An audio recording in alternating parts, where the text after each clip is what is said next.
پیارے اور محترم اسلام بھائیو، اگر ہم آپ کا کوئی کام کر دیں اور وہ مشکل کام نہ ہو، لیکن پھر بھی دل میں یہ ہوتا ہے کہ یار میں نے ان کا کام کیا ہے، کچھ نہ کچھ یہ مجھے تحفے میں دیں گے، کچھ نہ کچھ اس کا بدلہ دیں گے، لیکن نبی نے دین اسلام کی تبلیغ میں اپنا گھر بار لٹا دیا، اپنی ساری زندگی لگا دی، اس کے باوجود مصیبتیں تکلیفوں کو برداشت کیا، تو کیا نبی کسی سے کچھ نہیں مانگیں گے؟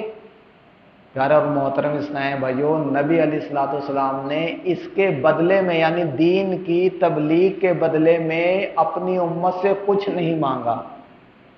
آخری زمانے تک کچھ نہیں مانگا۔ اور اعلیٰ حضرت فرماتے ہیں کہ ہمارے نبی علیہ الصلوۃ والسلام کے زبان میں لفظ لا آیا ہی نہیں، یعنی جو بھی جس نے مانگا اس کو عطا کیا۔ تو آپ تو عطا کرنے والے تھے، دوسروں سے کیسے مانگ سکتے تھے؟ لیکن اللہ تعالیٰ نے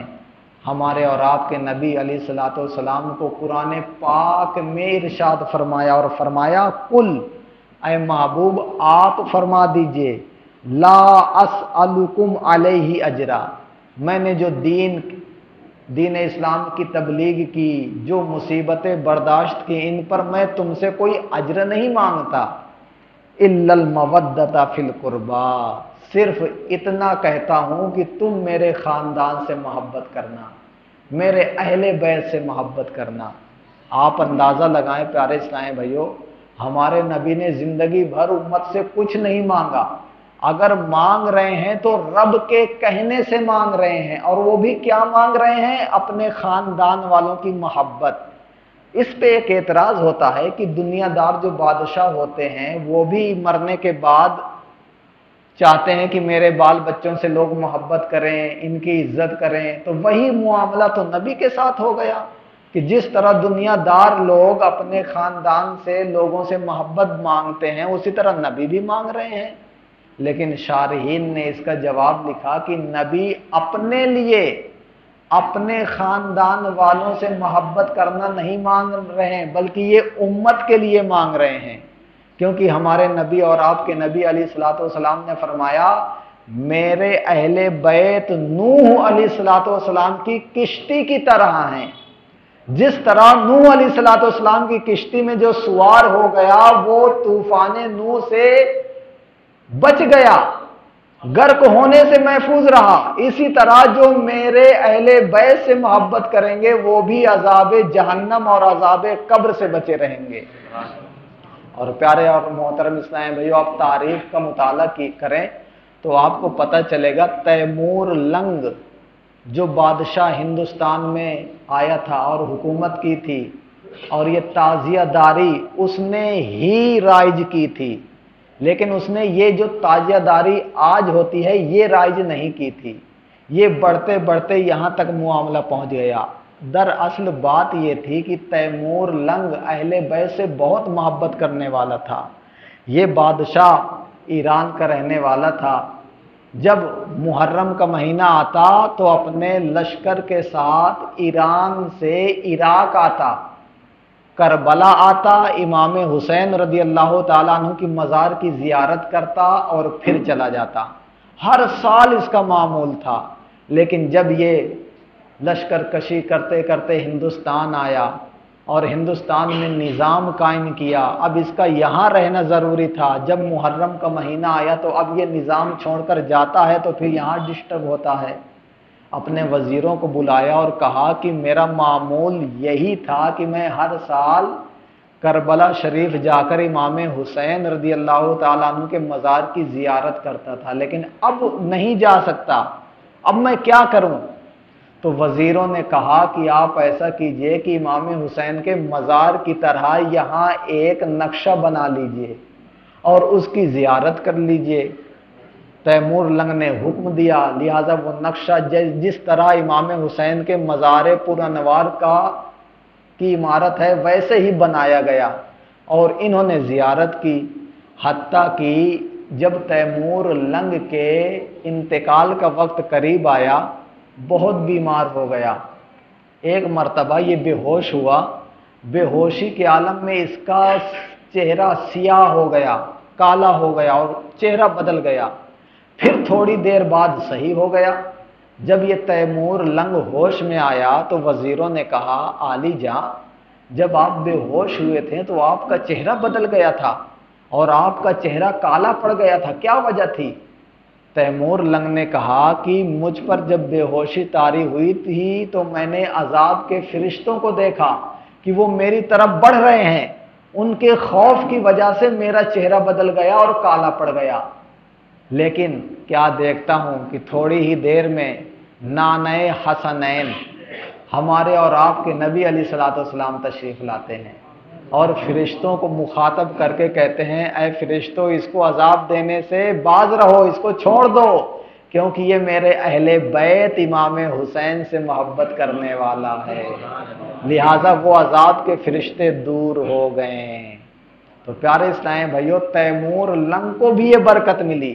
لیکن اس نے صرف یہ بنایا تھا، لیکن آگے چل کے تھوڑا تھوڑا چیز ایڈ ہوتی گئی، یہاں تک کہ ڈھول تاشے بھی ایڈ ہو گئے، ناچ گانا بھی، ڈی جے بھی، اور کیا طوفان بدتمیزی ایڈ ہو گئی آپ دیکھ رہے ہیں۔ اور یہ پیارے اسلام بھائیو، اس حکایت سے سمجھو، ایک بستی میں ایک مہمان گیا، اس کی مہمان نوازی کے لیے بے شمار کھانا لوگوں نے لا کے رکھ دیا، لیکن کھانے کے ساتھ ساتھ ایک بڑا لمبا ڈنڈا بھی رکھ دیا۔ اس مہمان نے کھانے کی طرف دیکھا تو بڑا خوش ہوا، لیکن ڈنڈے کی جانب دیکھا تو خوف زدہ ہو گیا کہ یہ کیا ماجرا ہے، کھانا کھانے کے بعد مارنے کا پلان تو نہیں ہے۔ اس مہمان نے کہا کہ اس ڈنڈے کا راز جب تک نہیں بتاؤ گے میں کھانا نہیں کھاؤں گا۔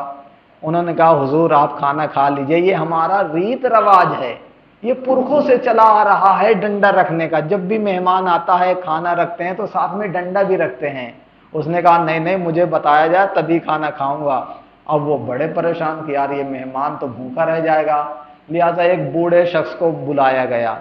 اور اس سے کہا گیا کہ یہ ڈنڈا رکھنے کا کیا راز ہے۔ اس نے ڈنڈا دیکھا، کہا ارے کمبختو، یہ اتنا بڑا تھوڑا ڈنڈا، ہمارے پرکھے جو رکھتے تھے وہ 3 فٹ کا رکھتے تھے، یہ تم نے 6 فٹ کا رکھ دیا۔ تو بھیا وہ 3 فٹ کا 6 فٹ کا ہٹایا گیا، 3 فٹ کا رکھ دیا گیا، لیکن مہمان پھر بھی خوف زدہ تھا کہ پتہ نہیں کیا ہو۔ اس نے کہا نہیں ابھی تشفی نہیں ہوئی اور اس کا راز بتایا جائے۔ ایک دوسرے بوڑھے کو بلایا گیا، اس نے کہا یار یہ 3 فٹ کا نہیں 2 فٹ کا رکھو۔ اسی طرح تیسرے کو بلایا گیا، 1 فٹ بن گیا۔ چوتھے کو بلایا گیا، اس نے کہا اتنا موٹا نہیں اس سے بھی پتلا رکھو، پتلا رکھا گیا۔ اسی طرح کرتے کرتے آخر میں پتہ چلا کہ ان کے قوم کے پرکھے جب مہمان آتا تھا تو خلال کرنے کے لیے لکڑی رکھا کرتے تھے کھانے کے ساتھ۔ کیا رکھا کرتے تھے؟ لکڑی، تاکہ مہمان کے دانتوں میں کھانا لگ جائے تو وہ کھلال کر سکے۔ لیکن اس لکڑی، کھلال والی لکڑی کتنی پتلی ہوتی ہے، آگے چلتے چلتے ایڈ ہوتے ہوتے وہ 6 فٹ کا اتنا موٹا ڈنڈے میں تبدیل ہو گیا تھا۔ تو یہ حالت ہے تیمور لنگ نے تو وہ بنایا تھا نقشہ اور زیارت کی تھی، فاتحہ پڑھا تھا اپنے گھر، لیکن وہ ایڈ ہوتے ہوئے پھر تعزیہ بنایا گیا تو پھر اس کو گھمایا گیا تو پھر عورتیں بھی ساتھ میں جاتی ہیں تو پھر الاؤ بھی کھیلے جاتے ہیں تو پھر گانے باجے بھی ہوتے ہیں، ڈینس بھی۔ اب ایسے ایسے معاملات پیارا اور محترم اسلام بھائیو ہوتا ہے کہ تیجا بھی منایا جاتا ہے، 40واں بھی منایا جاتا ہے، 20واں بھی منایا جاتا ہے۔ حالانکہ تیجا 40واں 20واں امام حسین کا مناتے ہیں تو کوئی کباہت نہیں ہے، کیونکہ اس میں ایصال ثواب ہوتا ہے، لیکن تیجا اس طرح منانا کہ ایصال ثواب کچھ پایا ہی نہ جائے اور بینڈ باجے پایا جائے، میلہ پایا جائے، تو یہ کون سا تیجا ہے، یہ کون سا 40واں ہے؟ تو بھائی ایصال ثواب کرنا ہے، ایصال ثواب کر لیجئے، قرآن پاک پڑھ لیجئے، کلمہ شریف پڑھ لیجئے، درود پاک پڑھ لیجئے، ان کے نام پہ روزہ رکھ لیجئے، کوئی نیکی کر دیجئے، کسی فقیر کو دے دیجئے، مدد کر دیجئے مسلمانوں کی، یہ بہترین کام ہے، اس کا ثواب امام حسین کی روح کو پہنچائیں۔ تو پیارا اور محترم اسلام بھائیو، حالانکہ نگلے میں یہ مشہور ہو گیا ہے کہ فیضان مدینہ والے تعزیہ کے خلاف بہت بولتے ہیں، تو ابھی کوارٹروں کے پاس پروگرام اپنے ہر ہفتے رکھے جاتے تھے، تو ابھی محرم میں رکھنے کا ارادہ ان کا بنا، تو اس بات پر انہوں نے پروگرام کینسل کر دیا کہ فیضان مدینہ والے تعزیہ کے خلاف بولتے ہیں، لہٰذا ان کا پروگرام نہ کرواؤ، کیونکہ تعزیہ کے خلاف بولیں گے تو پھر مسئلہ ہوگا۔ پیارے اسلام بھائیو، تعزیہ کے خلاف نہیں ہیں، تعزیہ کے خلاف نہیں ہے۔ تعزیہ کا معنی جانتے ہیں کیا ہوتا ہے؟ تعزیت ہے یہ اصل میں، تو وہ عربی میں گولتا ہے، تو جب ہم اردو میں پڑھتے ہیں تو وہ تعزیہ ہو جاتا ہے۔ اور تعزیہ کا معنی ہوتا ہے کہ جیسے کسی کے یہاں کسی کا انتقال ہو جائے، کسی کے والد کا، تو ہم اور آپ جائیں اور اس کو صبر کی تلقین دے، صاحب صبر کیجئے گا، اللہ تعالیٰ ٹھیک کر دے گا، کوئی ٹینشن نہیں ہے، اور دقت ہو تو ہمیں بتائیے گا۔ یہ جو کلمات کہے جاتے ہیں اس کو شریعت نے تعزیت کہا ہے، یہ تعزیت ہے۔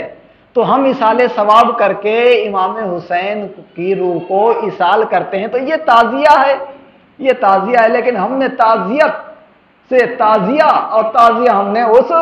اس کا بنا دیا، تو پیارے اسلام بھائیو یہ درست نہیں ہے۔ تو اہل بیت سے محبت رکھنا ہے، کیونکہ اہل بیت کی محبت ہمیں کام آئے گی۔ اور ہمارے اور آپ کے نبی علیہ الصلوۃ والسلام نے فرمایا ادبو اولادکم علی ثلاث خصال، کہ تم اپنی اولاد کو 3 چیزوں کا ادب دو، 3 چیزیں سکھاؤ۔ سرکار نے فرمایا حب نبیکم، اپنے نبی کی محبت سکھاؤ، وحب اولاد نبیکم، اور اپنے نبی کی اولاد کی محبت سکھاؤ، یعنی اہل بیت کی، اور قرآن پاک پڑھنا سکھاؤ۔ تو ہمارے نبی نے تو بتایا ہے کہ اہل بیت کی محبت سکھاؤ، اور ہمیں سکھانی چاہیے۔ الحمدللہ اسی غرض سے، اسی مقصد سے ہم نے اسی مسجد میں 11 روزہ پروگرام کیا اور اہل بیت کے موضوع پر بیان کیا، اور ساتھ ساتھ اسلام کے جو ہمارے بڑے بڑے خلفائے راشدین ہیں ان کا بھی ہم نے تذکرہ کیا۔ پھر ذہن بنا کہ اس پر ایک کتاب لکھی جائے جس میں اہل بیت کے فضائل ہوں، محرم کے فضائل ہو، یہ محرم سے اسلامی سال کیوں شروع ہوتا ہے اس کا بیان ہو، یہ اسلامی ہجری سال ہوتی ہے نا، ہجری سال کب سے شروع ہوئی، کیسے ہوئی، اس کا بھی مختصر واقعہ ہو، امام حسین کا واقعہ ہو، حضرت فاطمۃ الزہرا، حضرت علی، امام حسن مجتبی، اور عاشورہ کے دن محرم میں پڑھے جانے والے نوافل اور اذکار، دیگر دعائیں بھی ہوں۔ تو الحمدللہ ہم نے ایک کتاب ترتیب دی ہے جس کا نام ہے فیضان محرم، فیضان محرم، اس میں یہ سب کچھ ہوگا، اور یہ کتاب الحمدللہ ہندی میں ہوگی۔ تو یہ کتاب ہندی میں ہوگی، اس کو چھپوانا ہے، تو ہم نے نیت کیا کہ 500 پیس انشاءاللہ چھپوا کر آپ لوگوں میں تقسیم کریں گے، تاکہ آپ اور اپنے بچوں کو پڑھیں، اس کو پڑھ کر سنائیں گے تو انشاءاللہ دین اسلام کی بنیادی باتیں بھی ملیں گی، یہ بھی ملے گا کہ ہمارے نبی کے بیٹے کتنے تھے، بیٹیاں کتنی تھی، ہمارے نبی کی مائیں یعنی ایک حقیقی ماں اور دودھ پلانے والی مائیں کون کون سی ہیں، یعنی نبی کے پورے خاندان کی جانکاری ہوگی۔ اور ایک مسلمان کو ضروری ہے، حالانکہ مسلمان سے پوچھ لیا جائے تو غیر مسلموں کے پورے خاندان دیوی دیوتاؤں کے بتا دے گا، لیکن اپنے نبی کے خاندان کو نہیں بتا پائے گا۔ تو پیارے اسلام بھائیو یہ بہت ضروری ہے، ہمارے بچوں کو معلوم ہونا کہ ہمارے نبی کا خاندان کیا ہے۔ تو یہ کتاب تقریباً 100 روپے کی پڑے گی، تو 150 پیس تو بک ہو گئے ہیں، کوئی 5 پیس لیا ہے کہ میں 5 پیس کے ذریعے حصہ لوں گا، کوئی 10 پیس کے ذریعے، کوئی 20 پیس کے ذریعے، تو 150 پیس کی نیت آ گئی ہے، اب 350 پیس باقی ہیں۔ تو اگر آپ میں سے 10 کی نیت کر لیں، یعنی 10 کتابوں کا 1000 بنتا ہے، اور ابھی نہ ہو تو 1 مہینے کے اندر اندر آپ جمع کروا دیں، اور جب کتاب آ جائے گی تو جنہوں نے 1000 دیا ہے تو ہم ان کو 10 کتابیں دے دیں گے، تو 1 کتاب اپنے گھر میں رکھ لیں اور 9 کتابیں اپنے اطراف میں تقسیم کر دیں، تو یہ انشاءاللہ ایصال ثواب کا ذریعہ بھی بن جائے گا، اور اس سے معلومات بھی ہوگی۔ اور مسلمان کیونکہ اردو تو جانتے نہیں، ہندی آج کل ہر کوئی جانتا ہے، تو ہندی میں کتاب لانا بہت ضروری ہے۔ تو آپ سے عرض ہے کہ اس میں حصہ لیجئے، نماز کے بعد آپ اپنا نام لکھا دیجئے کہ انشاءاللہ میں 10 پیس کا دوں گا، اگر نام نہ لکھائیں تو آپ اگلے جمعہ آئیں،